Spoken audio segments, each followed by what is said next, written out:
Police were called just before 9 last night and they found the victims. Authorities say there's no active threat to the public at this time, but there's also no word on any arrests. The Minnesota Bureau of Criminal Apprehension has been called in to investigate. We have local breaking news on a fire in South Fargo. It started out with the rescue of people trapped on the top floor. The Valley Today's Zachary Wyand is joining us live on scene this morning with the details. Good morning, Zachary. Good morning, Jordan and Ashlyn. That's right. Today at around 1 a.m., the Fargo Fire Department was dispatched here to this white apartment building that's behind me here at the 1500 block of East Gateway Circle. Now, when I got here, I witnessed there was a little bit of a ladder here. Apparently, there were some residents that were trapped on the third story on their balcony on the far side there, and they had to be rescued by the Fargo Fire Department. Now that call, like I said earlier, came in right after 1 a.m. There was heavy smoke in the hallway on all 3 levels of the building. The fire was caused by there was a little fire in like a storage room on the first floor. Luckily, no one was injured, even though people had to be rescued. No one was injured in the fire, and that fire is still under investigation. Reporting live in Fargo, Zachary Wyand, Valley News Live. Yeah, thankfully no one was hurt when they had to be rescued off the roof there. Zachary reporting live. Thank you. New this morning, police investigating a reported robbery in South Fargo. This happened around 8:30 last night at the Arbors apartment complex in the 600 block of 23rd Street South. A man says he was robbed of money and guns. While on scene, officers then heard 4 to 5 gunshots. However, they couldn't find any evidence of shots fired or victims. No word this morning on any arrest. Also new this morning, one man is seriously hurt after driving across a ditch and crashing into a building. Moorhead police say it happened last night around 10:30 in the 600 block of Highway 75 North. Officers say 54-year-old Scott Hansen of Moorhead went into the ditch, hit a light pole and a traffic signal, and then came out on the other side. That's when he went across 7th Avenue North, hit a commercial building in the 2100 block there. Hansen was then rushed to the hospital with serious but non-life-threatening injuries. Authorities believe alcohol was a factor in the incident. 6:52, let's get a check of your fast track forecast. Lisa, we're dealing with that smoke again today. Good morning. Yes, that is kind of our biggest factor for us here today as we're starting off the day. The smoke creating some unhealthy air quality in a lot of spots. You see the orange and red on the map here. It has improved a little bit right in the heart of the valley, but we're still dealing with some high air quality counts into northern Minnesota, where we do have that air quality alert in effect until 6 o'clock tonight. So again, in that orange to red category, and taking a look at some of the sensors in that area in red. At the Red Lake area, we're at 155, so just barely into red, but still in that unhealthy category. And a sensor in the Detroit Lakes area also into that unhealthy range. So that just means that it affects everyone. And if you had plans to maybe exercise outdoors this morning, might want to rethink that here with the smoke that's in place. And we can see the visibility down because of the smoke. It's not terrible. We're not looking at visibility less than a mile, but it's just an indicator of where we've got smoke near the surface. And everybody's in that range, a little bit more on the more concentrated side to the west. Jamestown is at 2.5 miles for visibility. So is Oaks. Meanwhile, Fargo's at about 8 miles right now. And here's our view in Fargo. You can see there's that haze in the air, so it's not completely clear here this morning. Sun coming up right now, and we cannot see that because of the smoke in the air. It's 52 degrees in Fargo, so it's cool as well. That's another thing to note today is just how cool we are. We're at 49 degrees in Grand Forks. Devil's Lake is checking in at 45.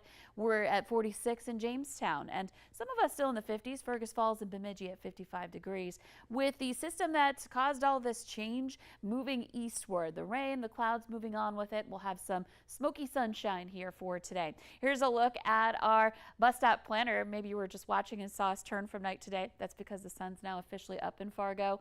And looking at temperatures that are going to go from those 50s in the FM area at the bus stop this morning to right around 70 degrees or so in that 3 o'clock hour this afternoon. And by the time we get into the afternoon hours, some of that smoke will improve. The concentration of it will, but we'll still have to deal with that here for the next 24 hours or so. And looking at our 11-day planner, warming up. Tomorrow morning is going to be pretty chilly. It's going to be our coldest morning of the week, but then we're just going to see those temperatures climb back into some 70s and even some 80s by the time we end the work week. Next chance for rain coming up on Saturday. Thank you, Lisa. Fargo City Commissioners have now set a December 5th special election to decide a $140 million Fargo Dome expansion possibility.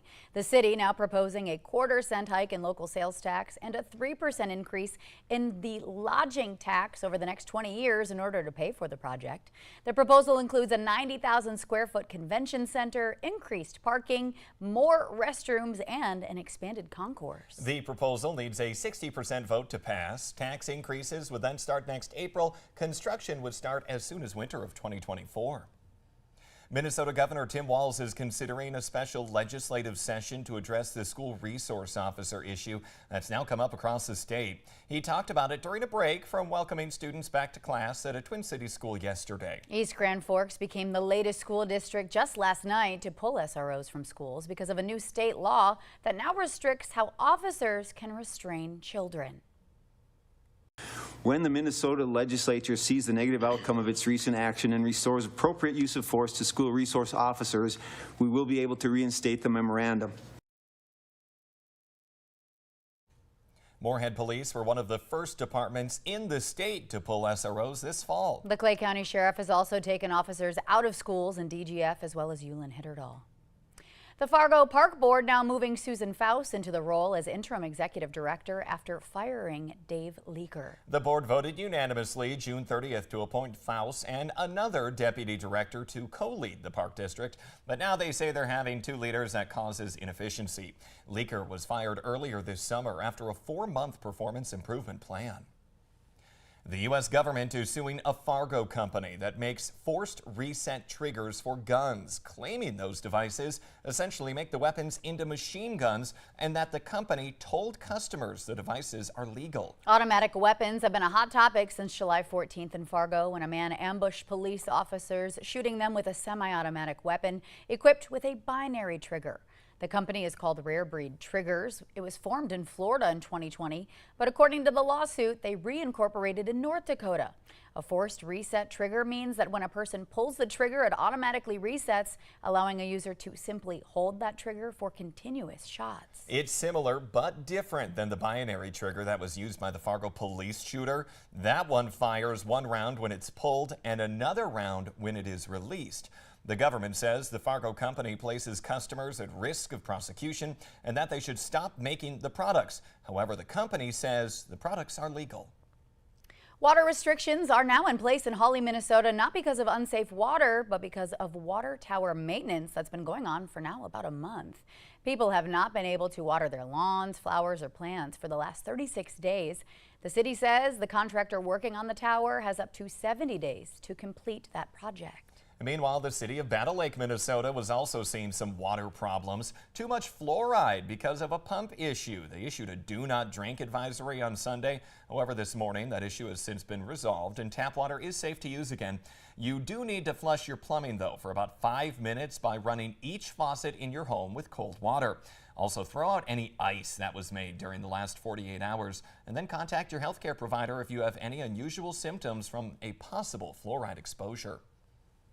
Minnesotans, listen up. You need to watch your mail closely so you don't throw away the state rebate checks. The checks are from an unfamiliar company, and some people might think it's part of a scam. The name of the company is Submittable Holdings Incorporated, a company out of Missoula, Montana. Minnesota officials worked with that same company during the pandemic on frontline worker payments. So if you filed your taxes online and the state has your banking information, you should be getting a direct deposit. Otherwise, you need to be watching your mail for this check.